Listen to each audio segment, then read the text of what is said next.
celebration of a life. I hope you saw some of the photos going by. You're going to see a couple more as we go. But she touched a lot of lives, and this is a memorial, but this is a celebration, which is why we have fine champagne. She would have it no other way. That's why we have fine music and some wonderful performers today. And she was a woman full of love, and that's why we have all of you. Anne-Marie Wiemer was born near Königsberg in what was East Prussia, and at the time part of Germany. Now we know it as Kaliningrad in Russia. She was the daughter of relatively wealthy parents who owned a local store and inn, and then World War II tore their world apart. Her father was recruited into the front lines of the war, and really the most bitter front of the war. And when she was 5 years old, her mother, my grandmother, woke her up and her sister Crystal in the middle of the night and said the Russians are coming and that we have to leave now. They took what they could, what they could carry. They had a bicycle, and they fled into the dark night from a threat that proved pretty prescient. Most of the town was massacred for reasons that a 5-year-old couldn't understand. They walked through the woods near roads and hid from the confluence of German, English, Russian soldiers, armored convoys, and aircraft. My mother never talked about what she saw. The memories were too painful. It's gonna be a long service. That's a lot. Occasionally we would see glimpses into it. If you walked down the streets of New York with my mom, you knew she hated loud noises, complained about buses. God forbid there'd be a backfire in the car. Those type of noises make her startle and cringe. I remember one time in Union Square, a helicopter was flying overhead and she started to cry. So she never really talked about it, but my Aunt Crystal did. She mentioned that my grandmother, her mother, who I only knew as, this wonderful grandmother, German grandmother, who every time I came over would give me Kit Kats and Snickers and smile. Well, she carried a gun in her hat those days. 3 women wandered alone through a war zone. At one point, Crystal tells a story about being caught between a checkpoint between the German, English, and American armies, maybe the Russian armies. And they weren't going to be able to be passed. And so they're at this life and death situation, and somehow the world intervenes and a truck breaks down, and the gaze of all the soldiers goes to the truck, and they sneak behind enemy lines. Imagine that world of a 5-year-old. They traveled hundreds of miles on foot. They relied on the kindness of strangers and others for shelter. And sometimes it didn't come. Once, a farmer refused to let them sleep in a barn because they were afraid that it would make the animals sick. Imagine, it gets more upbeat later, I promise. Imagine being a child at that age and not being offered the kindness of sleeping in a barn. So perhaps that is why she cared so deeply for the homeless on the street in the winters. She felt their cold. And if you ever talked to her about the hunger of people begging for food on the street, you could tell from her eyes that she knew what that felt like, that real physical need. I've never met somebody so empathetic to others as my mother. She made no assumptions. She saw the best in all of us and brought out the best in all of us. And perhaps that's why she was a trained and practicing psychotherapist. All the cruelty of the world could drive you mad, and no one should be overlooked. She felt compelled to change the world around her, to show the power of kindness, and that's why she was such an active member of her community, and for decades the president of the Washington Square Association, whom is the reason we met so many of you. It's the oldest neighborhood organization in New York, And I think that when your community is taken away from you, at such a young age, you fight harder for it later on. My mom was a fierce defender of Washington Square Park, of Greenwich Village, and of all of us. I told you it gets brighter. And as many of you know, my mom has the best stoop in all of New York City. The people clapping clearly have had many a glass of champagne. Liz threw a garden party. Even though she lives on the Upper East Side, you got to throw a garden party on your mom's stoop. That's how fabulous it is. It is literally the best stoop in all of New York City. Yes. You know, a marble stairway overlooking the best park, David Bowie would agree, and one of the most memorable monuments in all of New York City. But how did this come to be? So, when my mom was pregnant with me, they needed to upgrade their apartment. So she went to NYU.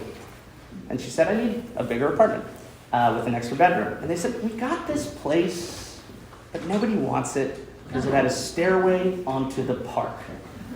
And in the 1970s, the park was a dark and dangerous place.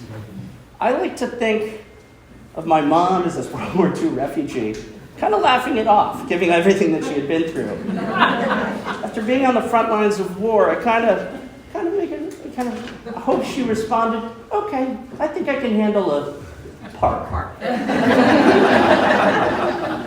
But it was more than that. While others were fearful of the darkness that might be let in, she shined her bright light and made the park a better place. As a child, my first memories of Washington Square Park are actually picking up little metal, what looked like bullet casings. They were nitrous capsules. And I have a friend who also grew up in Washington Square Park. That's his first memory, too. It's not just me. And needles were an issue. And, it was I remember my brother once came to visit, and I said to him, hey, be careful, some guy got shot there last week, and then I roller skated into the park. So she worked with community leaders, she worked with the Parks Department, she worked with the NYPD to reduce crime, clean up the park, maintain the grounds. She led the charge on a multi-million-dollar restoration of the arch itself, which at the time was actually crumbling, and the subsequent renovation of the park itself.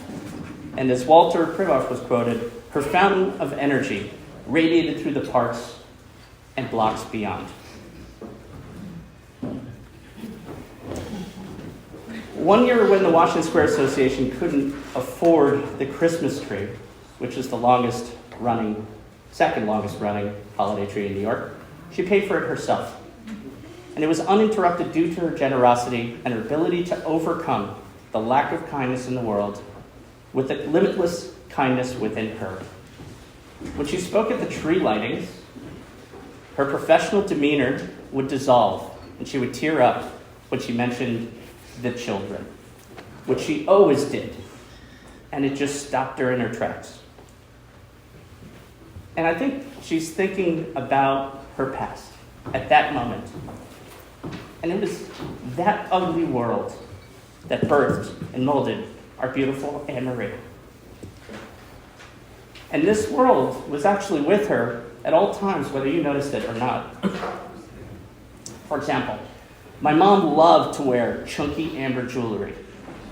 You probably have pictures, if you look back, with Anne-Marie. She's wearing chunky, often amber jewelry.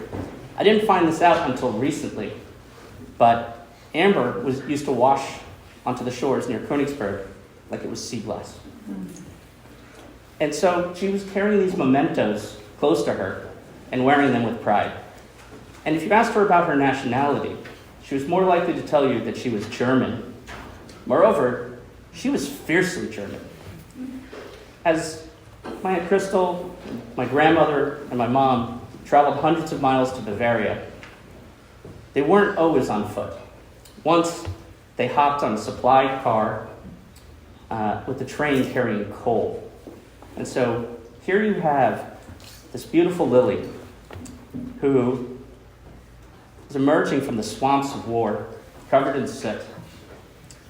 And the American soldiers, as she passed by, threw her candy. And so I think about that, and one of my favorite memories of my mom was coming home a little after college. I think it was about 2 a.m. And I don't think she heard me come in. She definitely didn't hear me come in. And so, perhaps there was a little bit of a night of drinking and I was hungry. And I went down the stairs. And there she was with a giant bar of Belgian chocolate in her mouth, looking like a raccoon. Like, guilty as sin. And I think, when it comes to those candies, that all that we really cherish has roots in our past. So I think about the indelible power of the simple acts of kindness, something she practiced religiously. If you mentioned that you liked something of Anne Marie's, she was as likely to take it off and give it to you right then and there, or to find a way to go buy it for you, and that was your next gift, and you didn't have to wait for her birthday or Christmas. The next time she saw you, it was wrapped and it was there. I've spoken to many people this weekend, and with some version of, I was going through a tough time, and she was the person who took me in and made me feel welcome, even treasured. And as I look into all these people, I see that same kindness. And I see it shining through, that these moments of kindness have shaped us and shaped us all. And so I think about her smile and how it illuminated every room for us. I think about her laughter and how it inspired us to perfect our sense of humor. I think about the way she would dance and how it made music more delightful. And I think about her dedication and how it changed the course of so many lives. Her empathy touched all of us and all of our hearts and made us more kind. And her elegance made our time together more celebratory. With her hope and encouragement, we all strive for a better world. And for all the goodness in me, I find it's her inspiration at work. So, all that I cherish has roots in her. And so her music will always play on.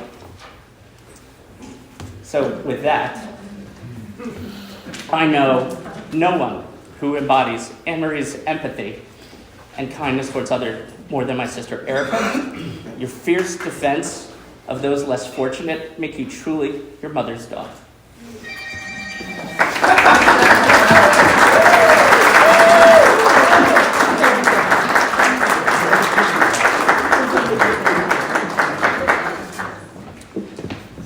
Well, shoot. I didn't expect that introduction. I was going to keep it together. Oh, my. Well, we will do what we can. Am I too close, Trevor? I was touching one stay close enough. Is that better? Okie dokie. So when I was young, my mom gave me Dr. Seuss's Horton Hears a Who. I don't know who else has read it, but it has this very, very simple, very beautiful message about recognizing that everyone has value. And that was at the crux of everything that my mother tried to teach me, and the defining factor in both of our orientations to the world. I love this idea of treat the janitor the same as the CEO. And my mother embodied that with the least amount of artifice possible. She didn't see one's status, she just saw other humans. And she was just driven to help in any way that she could. So when I moved back to the city, I got to hear all these great stories about her, how she once had written a letter for one of the maintenance men in our building so that his wife could come to America. I remember when I was young and in the middle of the night, she would rush to the hospital because one of her patients was in crisis. Then she would go there to be with him, or them. And there was just something about her that was so warm. And, you know, having herself, as my brother touched on a fair amount, having been traumatized by war, she could instantly empathize with the suffering of others and was compelled to help them find a pathway forward. To this day, former patients of hers stop by our stoop and just tell me how much she helped them, which I love. And I remember once, actually, I wasn't planning to talk about this, but I was counseling a friend of mine on the phone, and I didn't know my mother was in the background listening. And when I came in, she just told me how proud she was of me. So, okay. So my mother was incredibly fascinated by the intersection of psychology and art. And she did the coolest thing ever. When I was 11, she took me to Europe on a creativity and madness conference. It was cool, seriously. We traveled around Europe and studied artists' psyches and how they affected their work. And it was fascinating, and that began my life of tutelage in how to look at art with a critical and emotional eye that looked at their life as well as their creative expression. She wrote a great dissertation on the life and art of Arshile Gorky with the greatest title, The Search for the Meaningful Self. She was awesome. And I was very proud of her because she went to night school and she worked very hard, and when I was in grade school at 50, she got her dissertation done and devoted her life to being a therapist and to helping others. And I'm so grateful to have so many lovely friends of mine from high school here and from college. From what I understand, she very quickly made them feel like part of the family and welcomed and accepted. Thank you for being here. You know, one of the greatest gifts that she gave me was that she found joy in the simplest of things. When I lived in the South, she would call me and say, "Oh, look at the clouds outside my window, they're wonderful," and she would describe them to me. She just loved in a way that it was everywhere and in everything. And I cannot have imagined a better person to be trapped with during a pandemic. No, we actually, I hate to say this, but we had a good time. At 7 o'clock at night, we would go out into the stoop and we'd bang those pots, and then we would sing Lean on Me by Bill Withers, and some Stevie Wonder, and Ella Fitzgerald, and Nina Simone. It was great, and people in our neighborhood started coming around, and we would all just sing. Oops. It was wonderful, and she was so playful, and she loved to dance. She made up this dance, which I'm not gonna do it justice, but we called it the snob. And she would just be doing her thing, and then she'd go. It was so lovely that way. Those my mother loved were loved fiercely. My father was a tech pioneer, and he was a bit tough. And her immense warmth complemented him so beautifully that while they only had about 18 years together, after he passed, their love survived decades. And she later met Bernard, who can't be here tonight because he has COVID.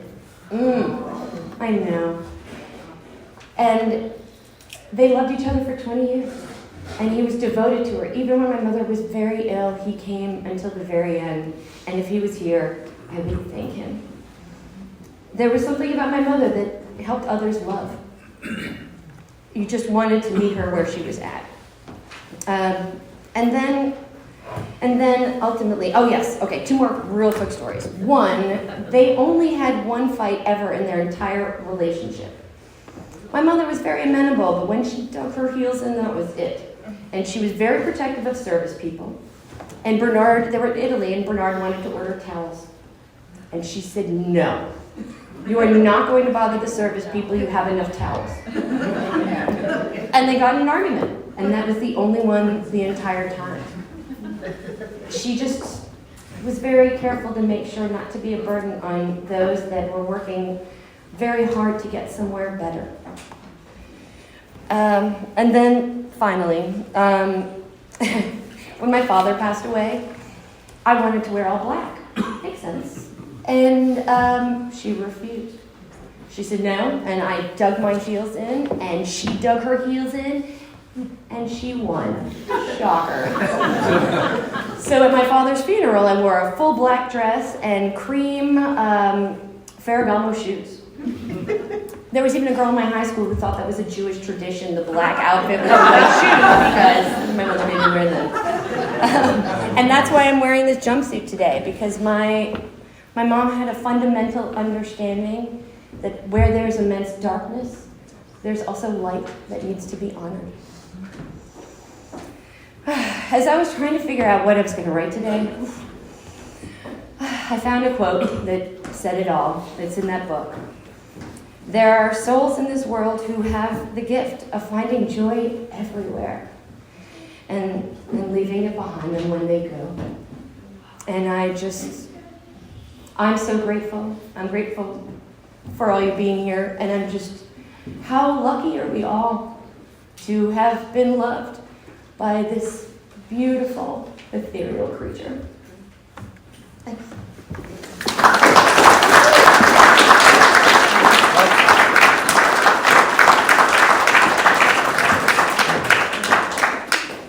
All right. That was beautiful. Emily was stubborn. I'll tell that later.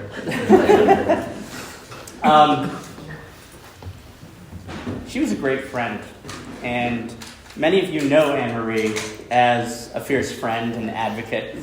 She was delightful in company, but her friendship was not about her charm, which she had in spades.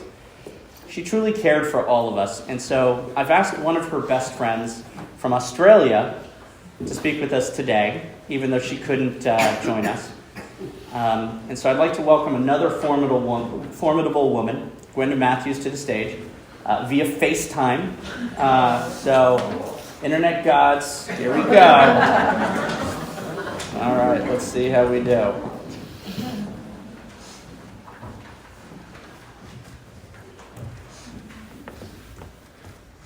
Still have Wi-Fi, that's good. All right.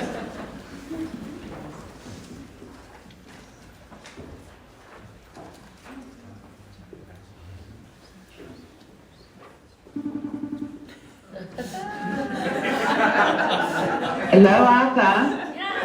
Hello, Gwenda. Yes, hello. Hello. I'm not doing something. Can you see me? No, I can see it. We can see your ceiling. Well, I've got the iPad, but I can't seem to make the iPad go to FaceTime. Okay, well, can you point whatever iPad or phone towards your face? I am, but I can't see what I'm doing. Oh, damn. My language, everybody. This is ridiculous. I just knew I'm technically... Oh, there you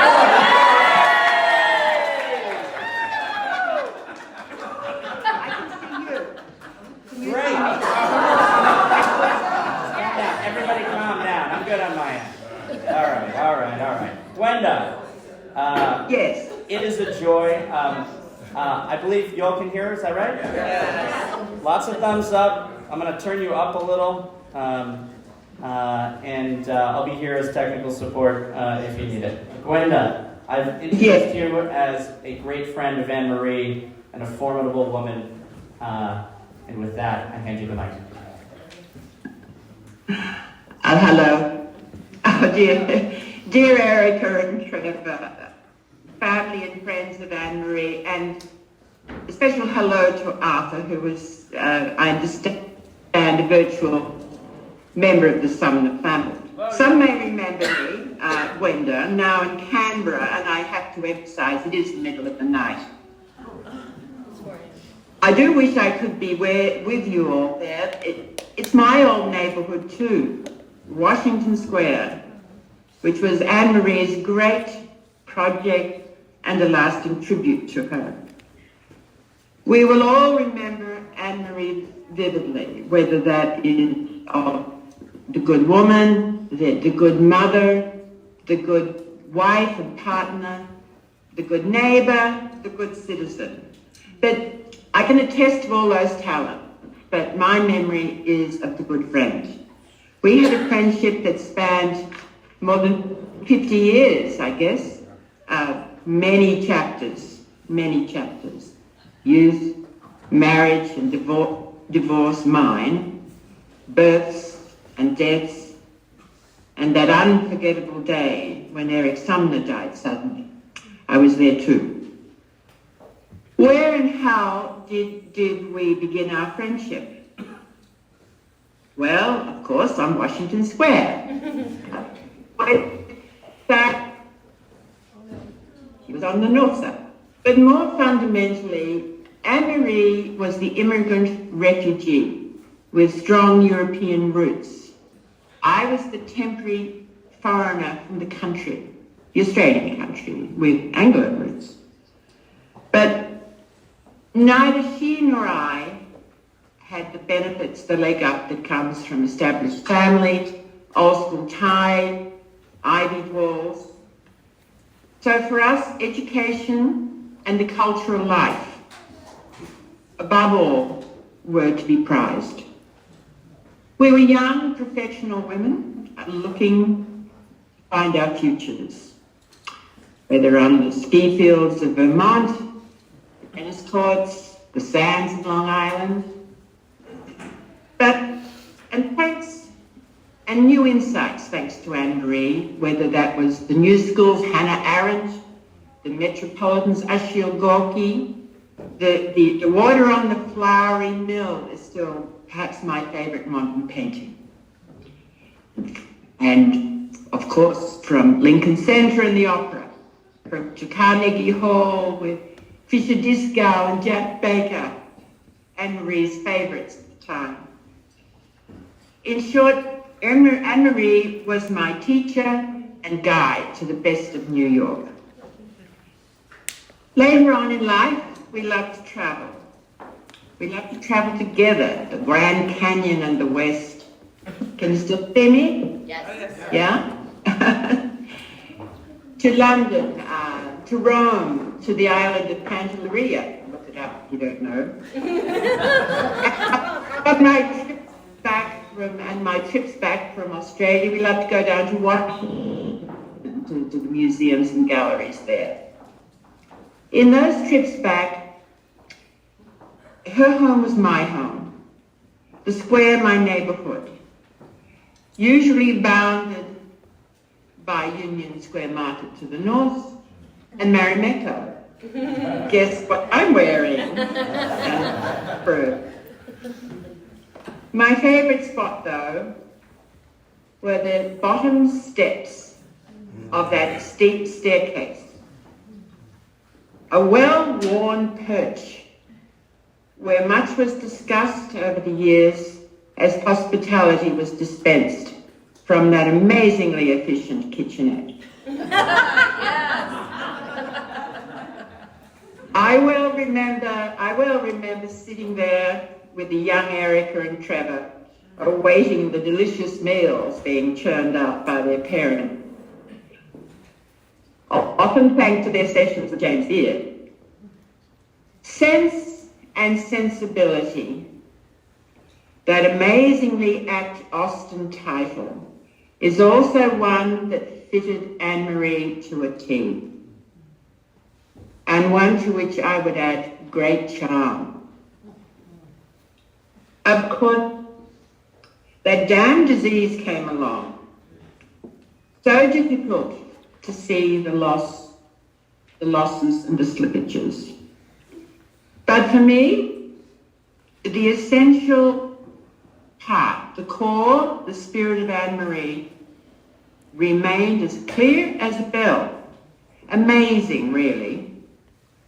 Her dignity, her generous nature, her reserve and her courage, even her wry humour, were all there to see.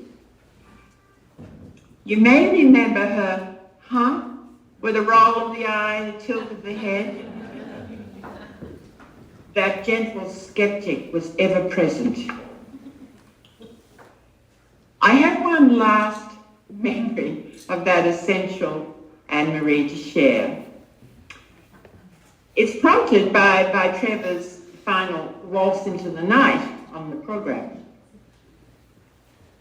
I hope it's still there, that little coffee shop on 8th, where we went every morning, nearly every morning, on my last trip to New York. The young man serving us suddenly came around the counter, took Anne-Marie in his arms, and danced her around that little space, much to her delight. He was obviously an empathetic young man who could see the essential Anne-Marie shining through.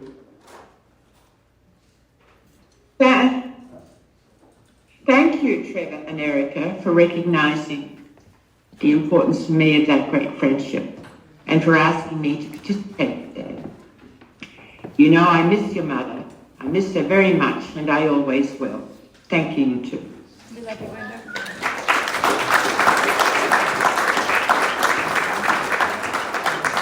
Thank you, Gwenda.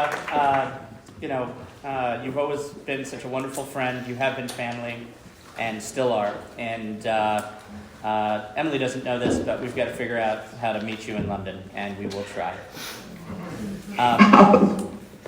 And so at this point, I am going to continue on with the program, but I'm looking forward to sending you the video of all that we've created here and all that you were able to participate in. And thank you for joining us at 4:45 in the morning.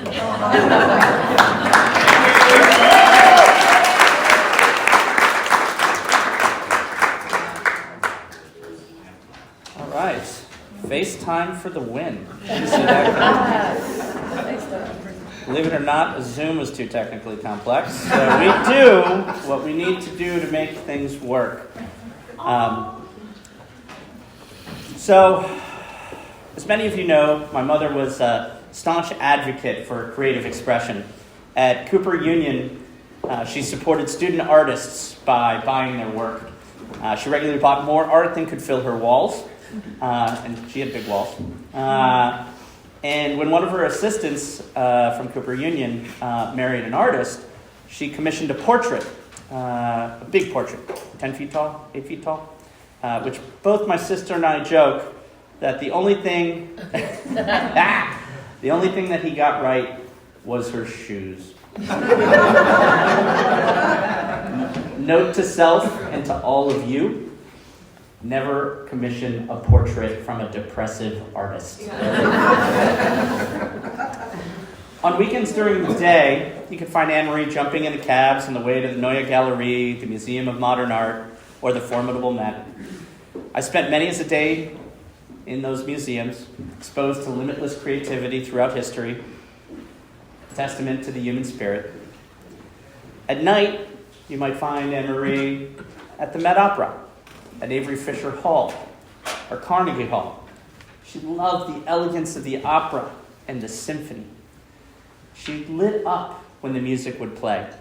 And perhaps you've seen my mother dance.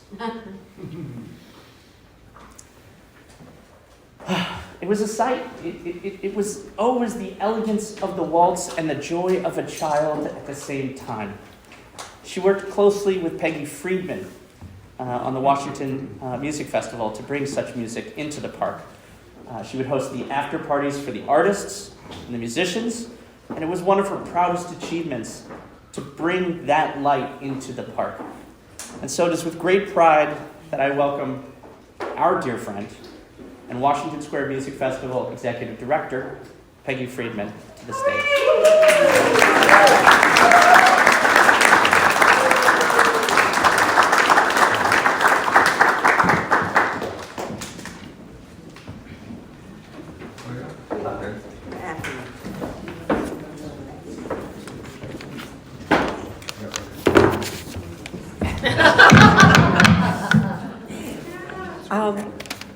Personally, for me, Trevor and Pardon me. Erica, yes, Let me yeah, put that down. yeah.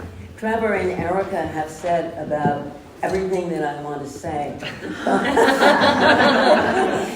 But I do, when you mentioned your mother's dancing, after she was ill, not many years prior to now, Erica organized what I thought was kind of, I'm very conservative, she decided for the Halloween parade that we were all going to be unicorns.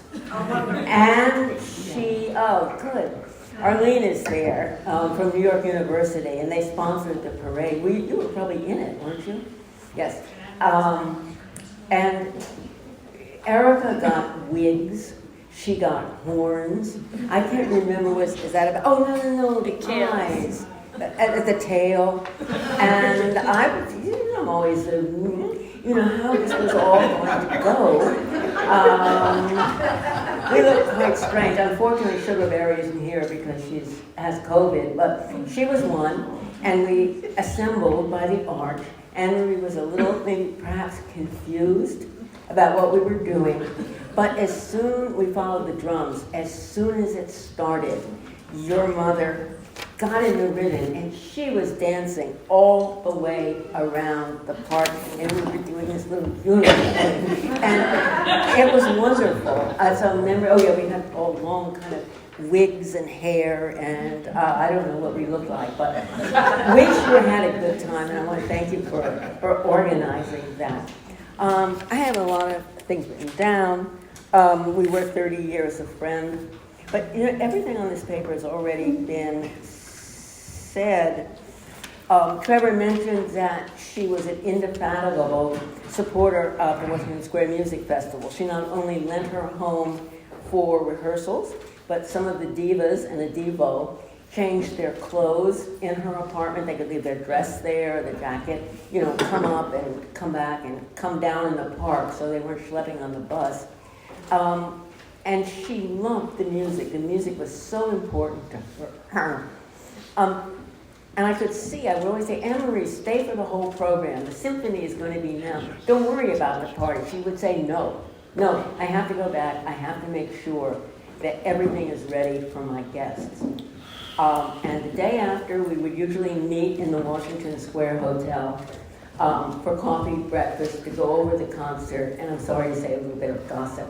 What didn't go on. I miss her more than I can say, and her memory will always be with me. We have two Washington Square Music Festival artists here, Lutz Roth and Amy Kang, to, instead of me talking anymore, I think the memory of Anne-Marie is best served by some beautiful music. And I will mention that Lutz is also from Germany. Now, maybe that makes it special.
Remembering all the nights at your stage.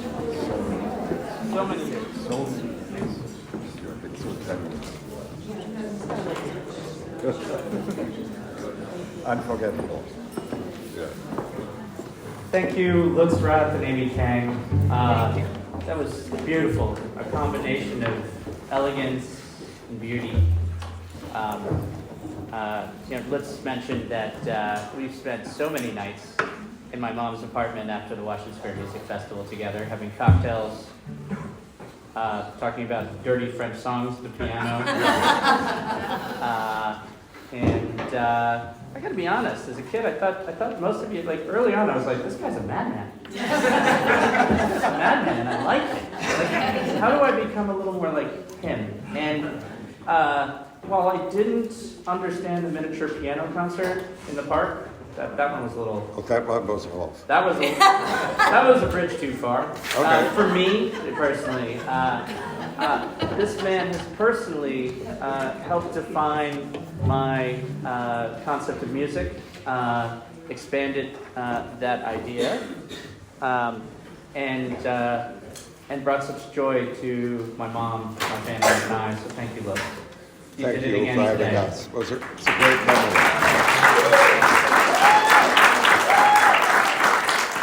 For me, even, when I first time was in your house in 1979. Wow. Yeah, I think it was that. Yeah.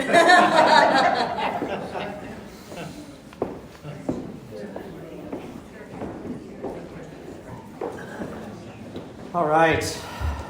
As I've talked about my mom to colleagues and friends, I've come to realize that I don't really call my mom Anne-Marie. I call her Mom, you know? Not like my mom, right? Not even the more formal or technical my mother, but always Mom. And I'm 45. But her nurturing soul was so deeply entrenched within me that I seem unable to sever from that core recognition, or of that role that she played in my life. And I have nephews who call their mother Hillary, and I don't know where Hillary is. And I remember them doing that as teenagers, and I was horrified, right? Hillary. I call my mom my mom. When I do use her name in the formal to others, I tend to like to add her doctorate at opportune times. And if you knew her, occasionally she did too. It's only proper, you see. Dr. Wiemer-Sumner. Education was always so important to her. She was an ardent proponent of education throughout her life. She worked at New York University as an administrative assistant during the day while attending night school to earn her bachelor's degree from Hunter College. She spent 2 years later, she earned her master's from NYU and rose to become NYU's assistant chairperson of admissions. She went on to serve as assistant dean of students at Hunter College and later as associate dean of students at Cooper Union. And while in her 50s, she worked nights and weekends to earn her PhD while working full-time as the Associate Dean of Students at Cooper Union, while raising 2 children and having a psychotherapeutic practice. In the 1980s. A highly unusual achievement for a woman at that time. And perhaps part of that was rooted in the early life that was taken away from her as a child, or the independence she needed to survive that Gwenda talked about and hit on. She was always immersed in books and reading, and Crystal would tell me that she'd always give her books, all the time. Crystal didn't like the books so much, but she built a wonderful and full family, many of whom hopefully you have met today. But Anne-Marie loved books. She would gift them to people. Most of the people in this room actually have received a book from my mom at one point or another. And if you wrote a book, like Emily Folk did, which was It Happened on Washington Square, I think you could count on her for 20, 50? I don't even know what that first order was. She tried to get you on the bestseller list. She did her best. And when my mother and father occasionally would playfully rib at each other, my father, who was an accomplished executive at AT&T, and had a master's degree from Columbia, she would very, very clearly tell him, "You don't have a PhD." But my favorite way that she would show her love of education, in the rare occasion that she felt comfortable enough to show a bit of pride, because, you see, my mom was a remarkably humble person, a quiet powerhouse of a woman. But if someone asked her if she were Wiemer-Sumner, let's say, at the Gotham Bar and Grill confirming a reservation, occasionally, just occasionally, you would get to see that sparkle in her eyes. She stood up a little straighter up. She looked them in the eye and she said, "Dr. Wiemer-Sumner." And so with that, I'd like to welcome another great mensch of academia, my uncle, Arthur Tanneback.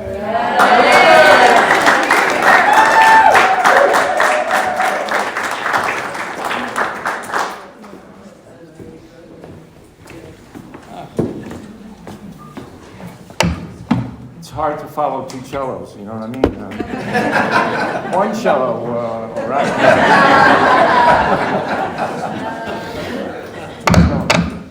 Such beautiful words have already been spoken, and they trigger off memories. And so here's a memory, like a fragment, taking a leaf from a tree. Here's a memory that I didn't write it down, but Anne-Marie was very positive about things that she wanted to do, and she wanted me to go with her and Erica to St. John's Church on 6th Avenue to feed homeless people on Thanksgiving. And we did, and Erica's job was to hand out the jelly beans, and by the end of the evening, she was queen of the jelly bean, taking after her mom.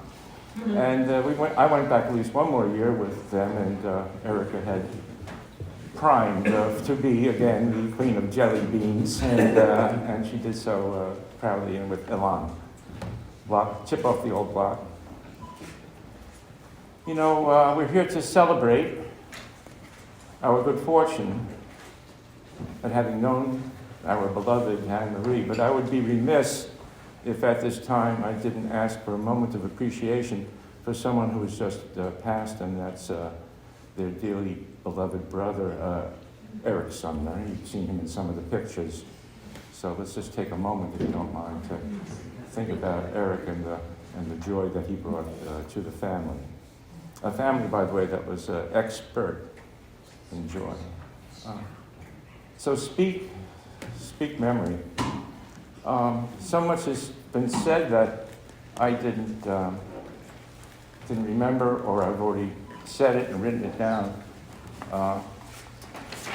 I don't have one of these. Thinking of a GoFundMe. But in the meantime, I do have a paper. Put the bloody thing down. Oh. No, I'm good. Memory.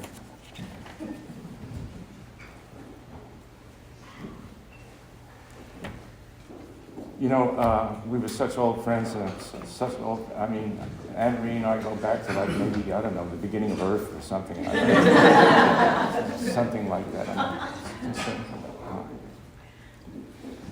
So I wrote down some things. Anne-Marie was a person with many aspects and dimensions. She was such an accomplished person in her professional life, but what I remember most is her love for her husband, Eric, and her children, Erica and Trevor. Nothing was more important than family. When the Sumner children were young adults, Anne-Marie and I would walk around the park with Kimball the dog. Let's remember Kimball. Which one? Which Kimball? And she would take pride in that we would take pride in that the children had jobs. We did not know what they did, but they had jobs, and that was meaningful.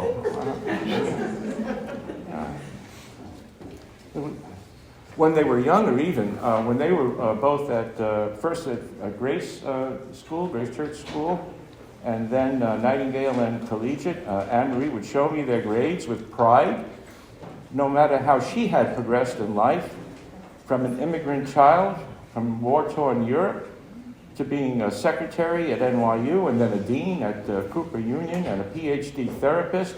Nothing was more important than the husband and the kids. She liked to shop. Anne-Marie was like a magnet in a store or a restaurant or in the studio of her private hat lady. People just flocked to her. They wanted to please her. She had a personality that was extraordinary in that it wasn't a loud, outspoken personality. It was a quiet assuredness that she could bring pleasure to the room, and people would want to be with her and flock to her side, including this woman had she knew a bargain, let me tell you something.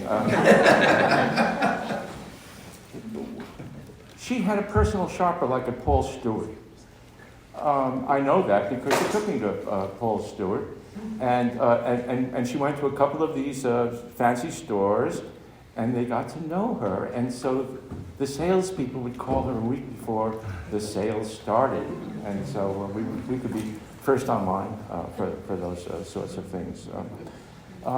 People wanted to please her because she was beautiful, as you can see. She was full of charm, modesty. I have stuff at home, stuff that people gave to her, and she already had so much stuff that I, the next door neighbor of more than 40 years, ended up with a lot of extra stuff because she gave me that stuff that she could no longer keep in her house. She was a glamorous lady when she wanted to be. But beyond the glamour, beat a heart with empathy, concern for others, and a natural ability to be appreciated and to be loved. If I could think of any special color that would remind me of Anne-Marie, the color would be sparkle. That's what she was. She was sparkle. There's a word in the English language is called the hereafter.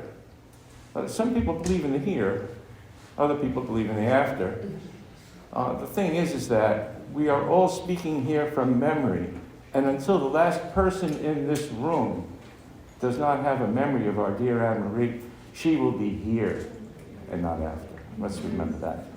And the last thing, and I think I'm saying this for everyone in the room, Anne-Marie was a dear and wonderful person, and we should all take pride in having known her. Goodbye, my special friend. And thank you for leaving me a special gift, Erica, Trevor, and now Emily, who's entered the Sumner life. Thank you so much.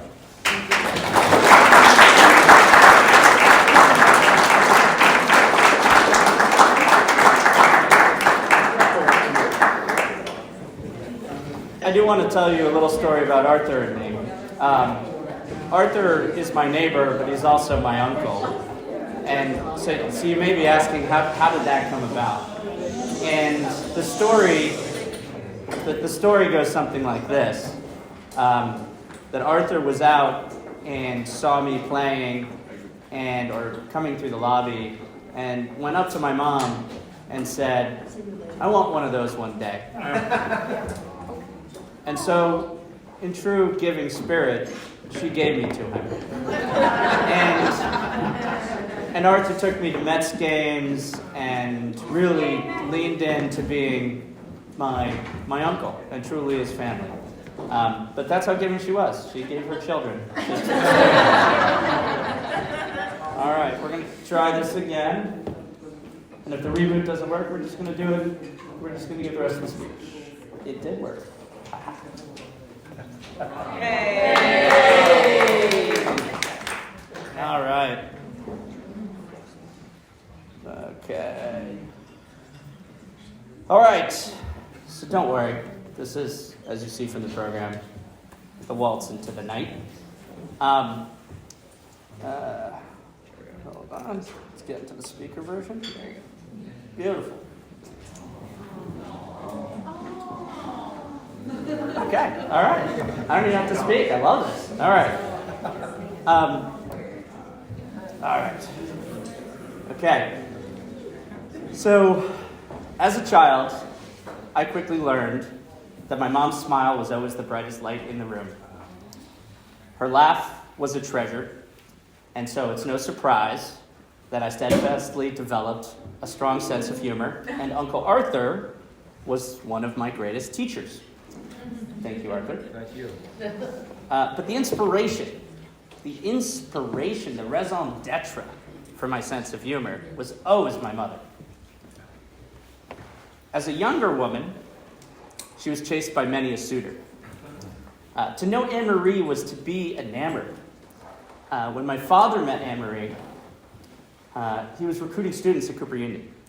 And he immediately was smitten and asked her out. She said, no, that would be inappropriate. Because you're recruiting my students, I'm the associate dean of students, this wouldn't make sense. So he waited, and he waited till the end of the school year when he was done recruiting and came back and asked her out again. And it was about that time, after just a couple dates, that he confided in a close friend that he was in love with Wiemer-Sumner. And what was his response? Wiemer-Sumner? She has 17 suitors on the East Coast alone. But it was not in vain, as we know, because Erica and I are here. My father was a hopeless romantic, and when it came to my mom, she transformed his life. Their relationship was an inspiration to all that knew them and us, for us. It was a perfect kind of love. After my father passed, my mom's sparkle was still undeniable. And when Bernard, who unfortunately couldn't be here tonight, when he met Bernard, when Bernard met her, really, he was immediately impressed the moment that she opened the door for the first date by how elegant and stylish and beautiful and sparkly she was. And in fact, he can describe the very outfit that she wore 20 years ago to the T. And it was a relationship that, they cherished for 2 decades, countless operas, symphonies, and more laughs than the mind can imagine. And to be with Anne-Marie was to be showered in laughter, light, and love. It brought out the best in us. It made our walk through life into a waltz.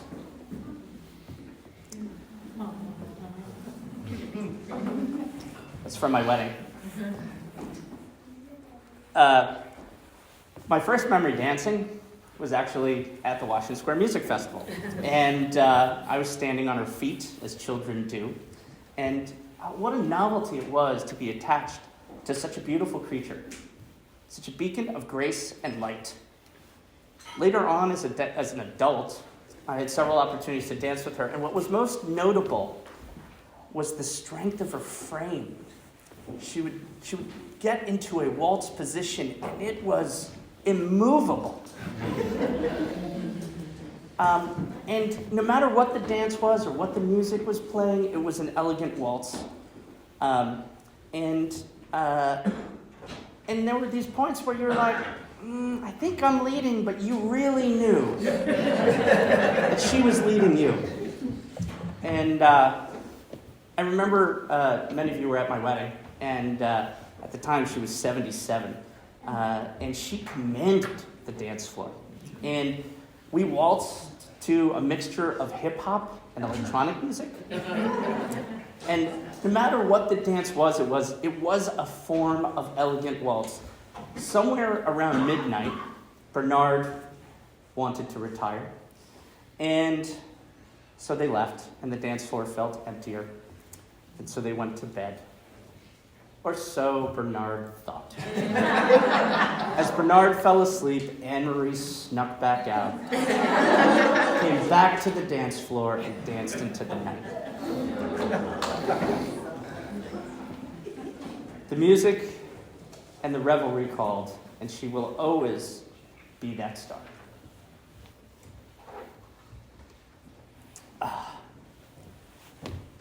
Anne-Marie's last days were hard to endure.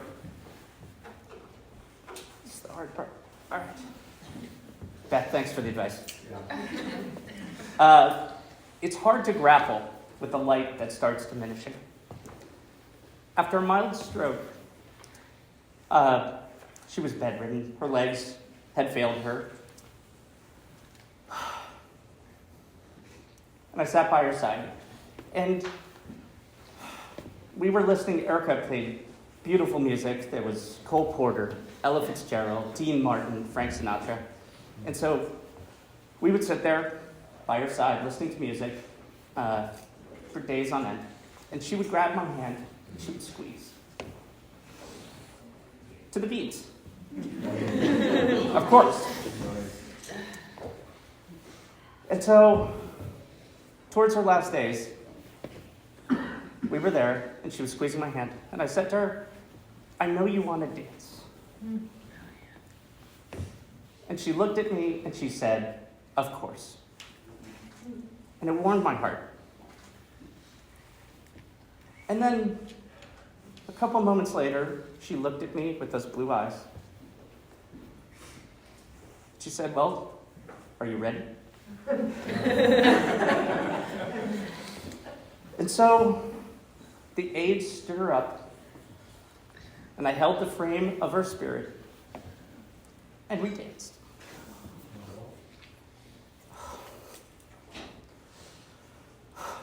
And it was the last thing that we did.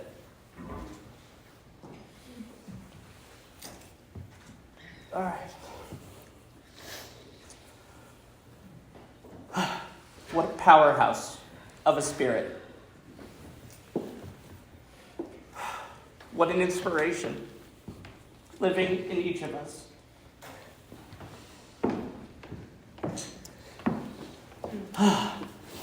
And as we face the challenge and the joys of our lives ahead, I hope you can hear her as she would lead the waltz in her ear. 1, 2, 3. 1, 2. 1, 2. I want to thank you all for coming today to celebrate the life of Dr. Wiemer-Sumner.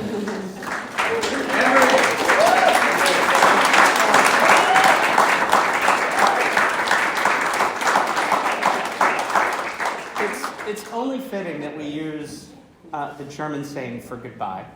And I picked a specific one Leberfall. How do I pronounce it, Crystal? Leberfall? Close enough. It is the most elegant way to bid somebody goodbye. And if you translate the meaning directly, it means live well. And live well she did. And all of us live well because of knowing her. Thank you very much for coming.